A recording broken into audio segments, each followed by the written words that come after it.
At the Bianchi Law Group, our team of former prosecutors and certified criminal trial attorneys specialize in criminal defense and domestic violence cases. When you need a law firm with courage, compassion, and the commitment to fight for you, call the Bianchi Law Group today. I'm David Bruno, partner at the Bianchi Law Group. I am a former homicide prosecutor that both went to the scenes, investigated, and prosecuted homicide cases. And I am in New Jersey with my team of former prosecutors that handle criminal defense, domestic violence, and municipal court cases. I'm here to break down the affidavit of arrest for Bryan Kohberger. The complaint charges him with 4 counts of murder and 1 count of burglary for the murders on November 13th of 2022 in Moscow, Idaho. The affidavit is written by a Moscow Police Department detective who puts all the information about the investigation into an affidavit that's sworn to and punishable by the penalties of perjury, where it presents the matter to the judge to determine whether or not probable cause has been satisfied. And I agree with the detective and I agree with the judge that there is probable cause enough to charge Mr. Kohberger of the 4 murders and the burglary. So let's get into it. I'm going to give you some analysis based on my prior experience. I'm also a legal analyst in the national media with over 350 national media appearances since 2015. And I'm going to go through what's in the affidavit and also give you some commentary on my experience as a former homicide prosecutor. So let's start. The affidavit is 18 pages. It's written by Brett Payne, who is a Moscow Police Department corporal. And he's been trained and qualified as a peace officer for 4 years. It's a relatively short period of time for somebody like this being the affiant on such a high-profile case. 4 years is relatively short, but that doesn't go to the strength and weight of this affidavit because there's plenty of forensics and cell tower information and observations that are in here that are relatively objective. So he lays out first him walking through the crime scene on November 13th. And he says on the 2nd floor, he finds Xana Kernoodle laying on the floor deceased with sharp force injuries. Now, that sharp force injuries is a term used by the medical examiner often in the cause and manner of death. Sharp force injuries essentially mean stab wounds. And we know from the early reporting of this case that these 4 individuals died of stab wounds.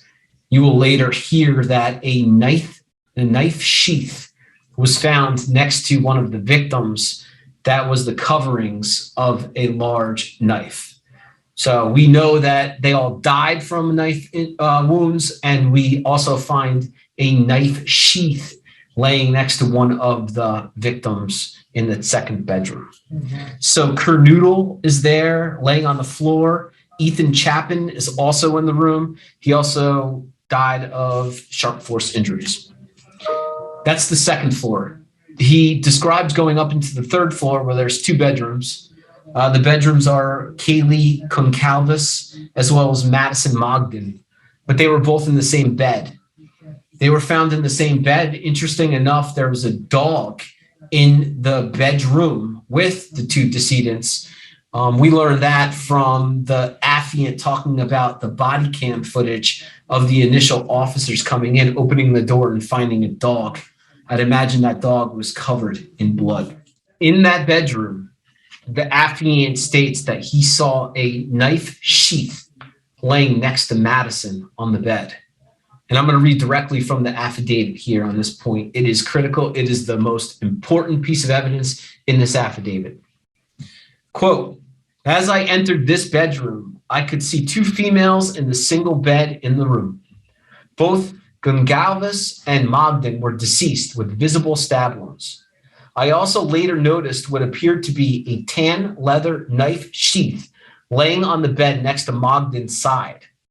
The sheath was later processed and had a COBAR and USMC and the United States Marine Corps Eagle, Globe, and Anchor insignia stamped on the outside of it. The Idaho State Lab later located a single source of male DNA left on the button snap of the knife sheath, end quote. Huge. They have the knife sheath, the covering of the knife, found next to a victim, and it has DNA on it. So you can imagine how important that is. The weapon, if you don't have the weapon, the better thing, the next best thing to have is the knife sheath that has DNA on it. Next part of the affidavit talks about the timeline of the murders. Investigators believe that the murders occurred between 4 a.m. and 4:25 a.m., and they rely on surveillance video as well as the eyewitness account of an individual roommate by the initials DM. There were 4 decedents in the house. There were also 2 roommates, DM being one of them.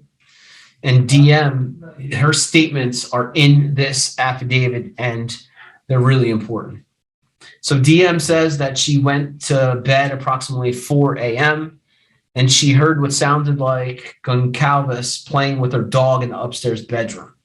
A short time later, she heard what she thought was someone say to the effect, quote, "There's someone here," end quote. She looked out her bedroom. She didn't see anything, and she didn't think twice about hearing the comments. She said she opened the door a second time and heard what she thought was crying coming from the kernoodle room.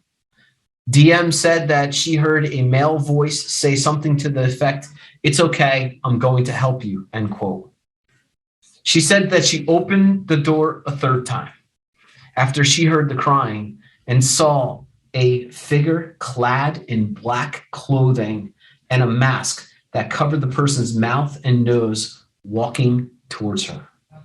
DM described the figure as 5'10" or taller, male, not very muscular, but athletically built with bushy eyebrows. The male walked past DM as she stood in a frozen, shocked phase. The male walked towards the black sliding door. DM locked herself in her room after seeing the male. DM did not state that she recognized the male. This leads investigators to believe that the murderer left the scene.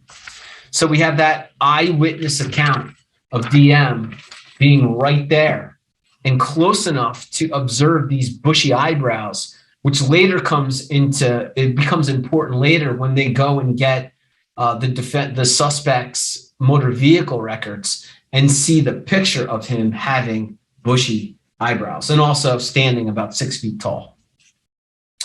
Then the affiant goes into the evidence that they found during the investigation. First talks about a latent shoe print in blood that was found at the scene. Now, there's nothing to link the shoe print with the suspect here, not in this complaint at least. I wonder if they're able to find those shoes and find the blood on the shoes. That's all going to be coming further. This is a very early allegation here of probable cause. And really with the exception of the knife, the DNA profile, and what they found to connect the defendant later, there's no other DNA evidence talked about here. So you got the latent shoe print in blood. It looks like it came from Van shoes. Then the affiant talks about this canvas that was happening, right? So we are now in 2023. This murder occurred November 13th of 2022. And we have advanced so far technologically that it really assists investigators forensically. So part of what they did here, and it was all hands on deck, the amount of law enforcement officers, both local, county, state, and also the FBI that were working on this case, they were able to do these canvases, literally going from house to house, business to business, road cameras, toll cameras, anywhere in the surrounding areas, they were looking for video. Because if this murder occurred at between 4 o'clock a.m. and 4:25 a.m., there's going to be little vehicular traffic on these roads. So the more video that they could pick up would be better to really narrow down suspects. And that's exactly what they did here. And this is where they caught their first real break. And that is that they had this vehicle, this white sedan, that was in the area multiple times. And they sent that over to the FBI office, and somebody with a lot of experience in vehicles and video identified that vehicle as being a Hyundai Elantra, being anywhere from 2011 to 2016. And that Elantra is seen multiple times in the area of the crime. So let me go to the affidavit on this one. This is important as well, talking about what they saw, how they saw the Elantra or that vehicle that looked like the Elantra in the area of the murders. A review of footage from multiple videos obtained from the King Row neighborhood showed multiple sightings of suspect vehicle 1 starting at 3:29 a.m. and ending at 4:20 a.m. These sightings show suspect vehicle 1 making an initial 3 passes by the 1122 King Road residence and then leave via Walden Drive. So they have the vehicle not only in the area, again, early morning hours, not a lot of vehicular traffic here, and going by the scene of the crime multiple times. Vehicle 1 could be seen entering the area a 4th time, approximately 4:04 a.m. Think about that timeline that was proposed, 4 a.m. to 4:25 a.m. They got him again a 4th time being near the crime scene at 4:04 a.m. It could be seen driving eastbound on King Road, stopping and turning around, and then driving back towards King Road. When suspect vehicle 1 is in front of the King Road residence, it appeared to unsuccessfully attempt to park or turn around in the road. The vehicle then continued to the intersection of Queen Road and King Road, where it can be seen completing a 3-point turn and then driving eastbound towards Queen Road again. Suspect 1 is next seen departing the area of King Road residence at approximately 4:20 at a high rate of speed. So this vehicle becomes that vehicle. And I've been speaking about this case on Court TV and Fox, and we've been breaking it down. And when I knew that they had this suspect vehicle, I knew it was going to be important. It could be important forensically. It could be important to match up who the registered owner of the vehicle is.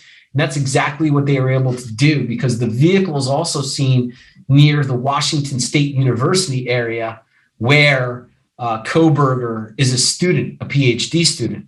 So they're able to do all these canvases, and they find this vehicle that is at issue. They see that the vehicle is later in a nearby campus in Washington State. And then they went to the Washington State the campus security, and they were able to identify a vehicle being specific to that Elantra as registered to one of the students, Bryan Kohberger. They have the PA plate. They got the registration that he was residing in Pullman, Washington. It matches these college records. So now you have somebody close. He's 28 years old. He's a student in Washington State University. He's the registered owner of a vehicle similar to that vehicle that was seen 4 times going back and forth near the crime scene in the early morning hours of the 13th. So now they're developing this suspect. And this is how this affidavit plays out. It's really in a timeline as to what they did to link this up. And it's exceptional police work. Next, the affiant talks about the Washington State driver's license of Kohberger. So they go and they get the driver's license. There's a photograph of him, information about his pedigree information. He's 6 feet tall, matching the Eyewitness account. He's got bushy eyebrows. matching the eyewitness account. He stands 185 pounds. So now they're developing the profile that's consistent with the eyewitness account of the murderer in the crime scene on the night in question. Next, they talk about these traffic stops. Okay, so there's 2 traffic stops that's mentioned in the affidavit before the murder. Now, we now know that Kohberger and his father were stopped twice in the return trip from Washington to Pennsylvania when they drove that white vehicle, but the affidavit does not mention those stops at all. The affidavit mentions these 2 traffic stops, one on 8/21/22 and the other on 10/14/22. And the reason is because Kohberger is the only one in the vehicle. He's the driver and he's the only occupant of the vehicle on both of these stops. And they have police records and they even have body cams of him. And in one of the stops, he gives his telephone number, a number that is mentioned here as ending in 8458. Now, the phone number is critical. Another critical piece of evidence here that the police get, because these phones, they are registered to phone carriers, and all of the phones work on the cell towers. And when anybody is using a phone, when it's on, when it's using its functions, which is basically all the time now with all these apps that are running on our phones, the cell towers are pinged. And when law enforcement are able to identify the cell phone of a particular suspect, they're able to go and get information from the carriers about cell tower data. And that's what they did here. So using the phone number that they got on one of the prior traffic stops with the suspect Kohberger and the suspect vehicle number 1 that they believe was near the crime scene, they were able to go and get the cell phone records of Kohberger. Also, 5 days after the murder, Kohberger transfers registration from PA to Washington. Now, in those videos of the suspect vehicle 1, there's no front license plate, which is consistent with Pennsylvania law.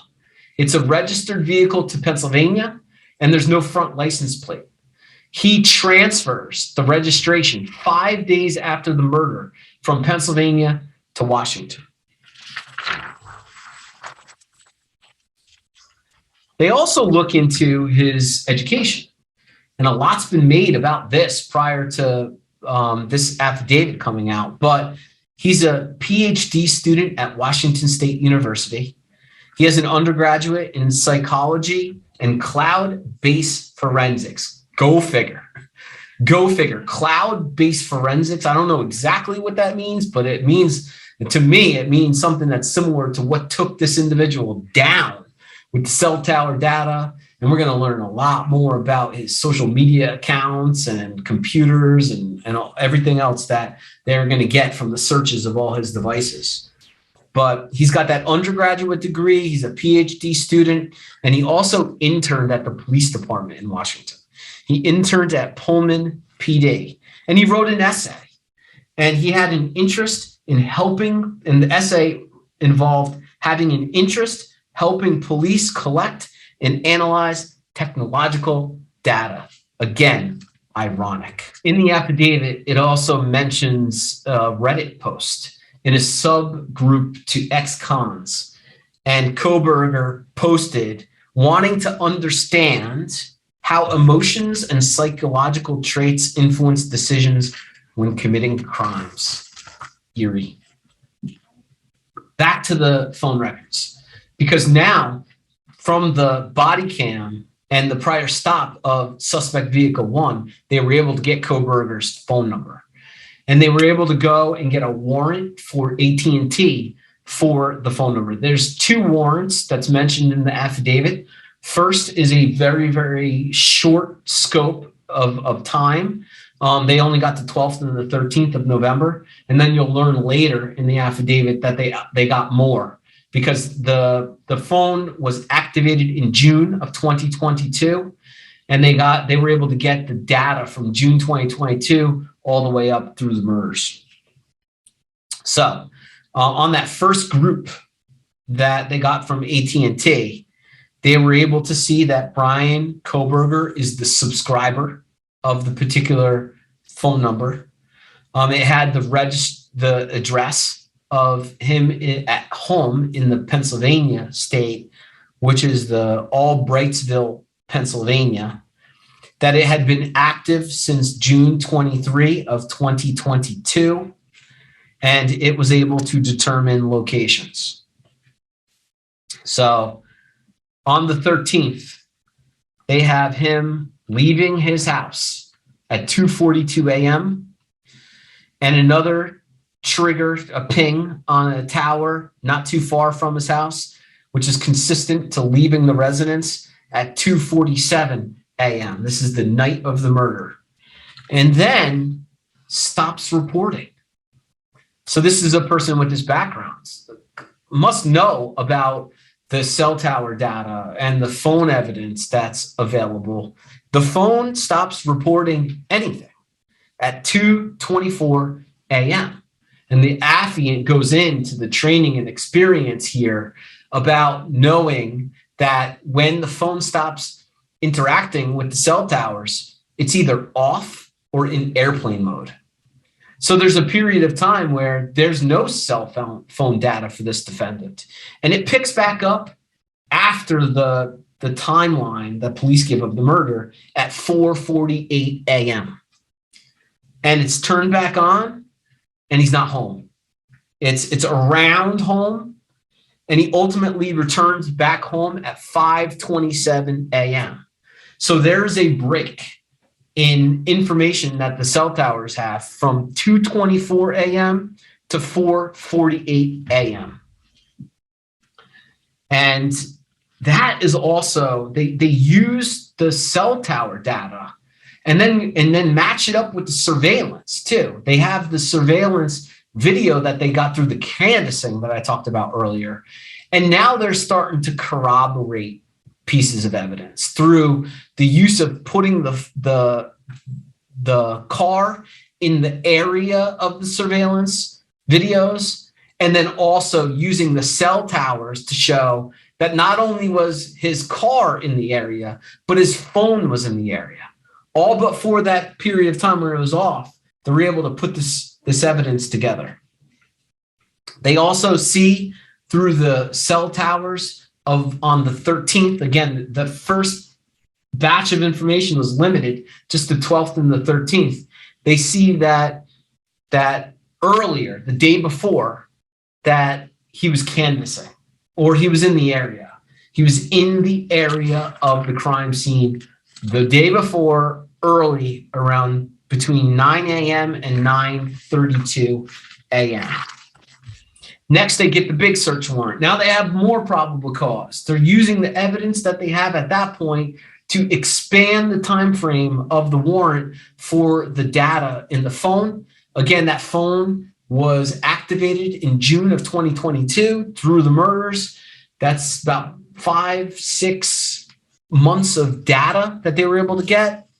And they were able to determine that the phone bounced off towers near the crime scene on 12 prior occasions.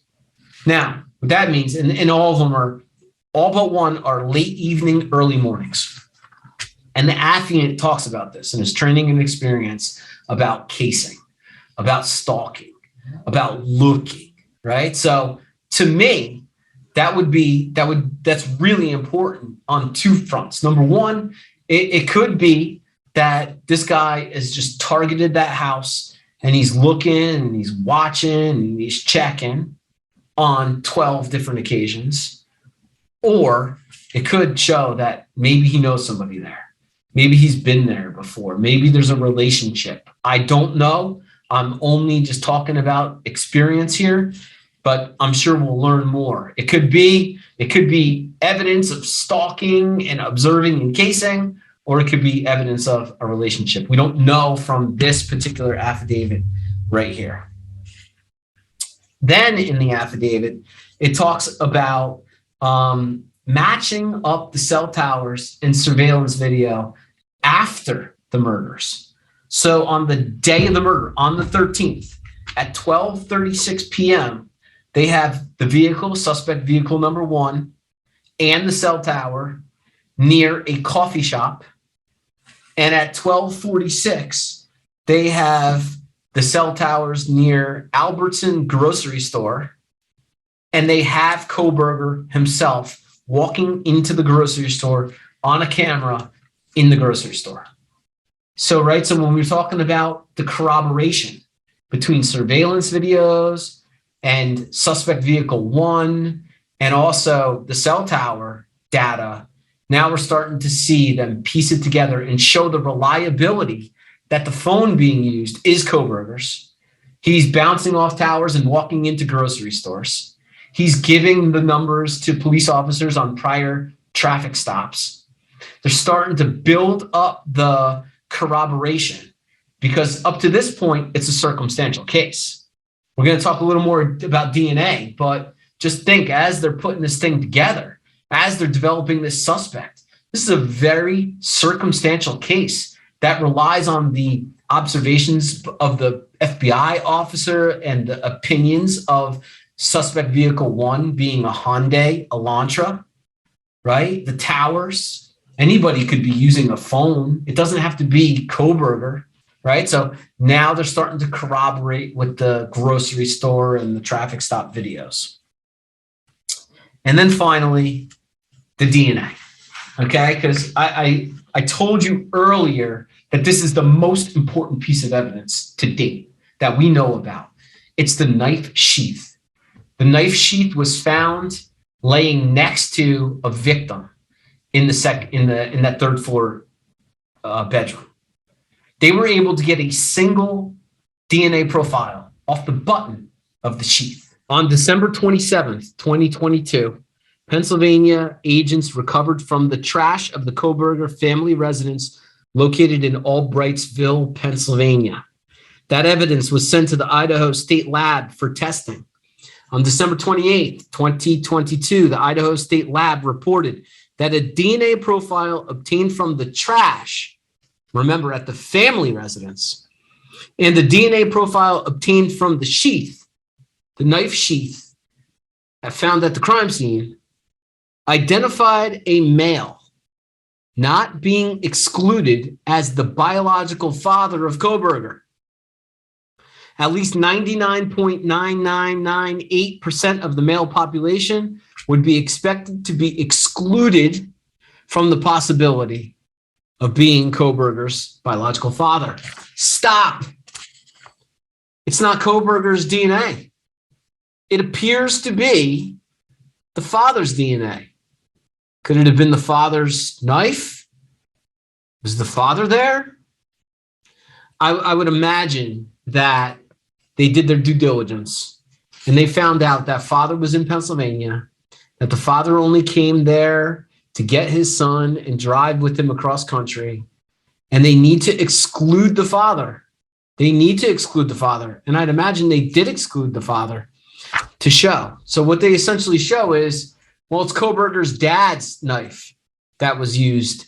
And then all the other evidence of the cell tower and the suspect vehicle 1 and the observations of DM, the eyewitness who saw the bushy eyebrows, the 5'10" or taller physique. So they're got to exclude him in light of that DNA. But once you exclude dad, it leaves Kohberger and certainly a huge piece of evidence setting that knife in the crime scene. That was the murder weapon that has DNA of Kohberger's dad. So it seems as if the trash had DNA that is not excluded from suspect's father's profile. We're going to need a little bit more about that, guys, because is it dad? Now, I think we're going to hear that the father, the biological father of Kohberger, share DNA, and ultimately they're going to get Kohberger's DNA. and then match it. And then we'll see the match. We'll see, because right now matching to suspect's biological father doesn't get you home. It's a circumstantial case at the moment, and it's strong circumstantial case, but the DNA evidence. So talk a little bit about what I expect to happen moving forward. He's going to be arraigned. He's going to enter a plea of not guilty. Discovery is going to be exchanged between the prosecutor and the defense attorneys. And then we're going to start to learn more information. And this is really premature. I mean, it's preliminary. It's probable cause. There's not much mention of any other DNA other than the knife sheath. I would expect them at the time of the arrest to execute search warrants in his apartment in Washington State University, as well as his family residence in Pennsylvania. And the police are going to be looking for blood evidence. They're going to be looking for the blood evidence of any one of the 4 decedents in the crime scene, because when somebody goes in and kills, especially a brutal knife stabbing like this, there is blood everywhere. I would imagine that there's DNA evidence on the clothing that the suspect was wearing at the time of the murders. And if he didn't clean himself off or take off the clothing prior to getting into the car, I'd imagine I would see blood evidence in the vehicle as well.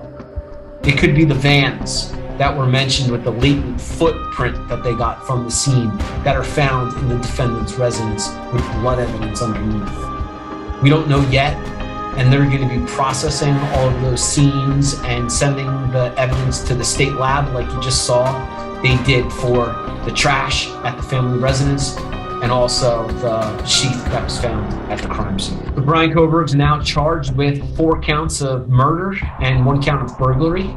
He's presumed innocent. He gets the presumption of innocence guaranteed by the United States Constitution. The prosecutor's got to prove the case beyond a reasonable doubt. And this information, this circumstantial evidence, that DNA evidence, the telephones, the suspect vehicle 1, and what possibly can be blood evidence if found in the defendant's house or apartment, certainly will be very persuasive for prosecutors. So again, my name is David Bruno.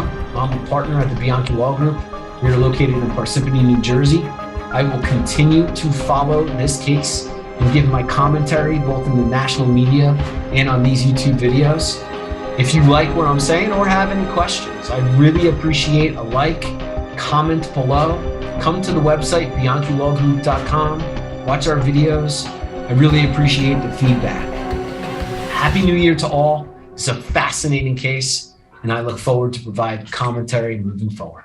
We're the Bianchi Law Group, a team of former prosecutors and certified criminal trial attorneys. But here's the thing. He put himself in a box when he said, relied on by CNN, Fox News, MSNBC, Law and Crime, and news leaders across the country for our criminal defense expertise. In a search warrant, you have to have probable cause that a crime's been committed and there's evidence in a particular place. When you need a law firm with courage, compassion, and the commitment to fight for you, call the Bianchi Law Group today.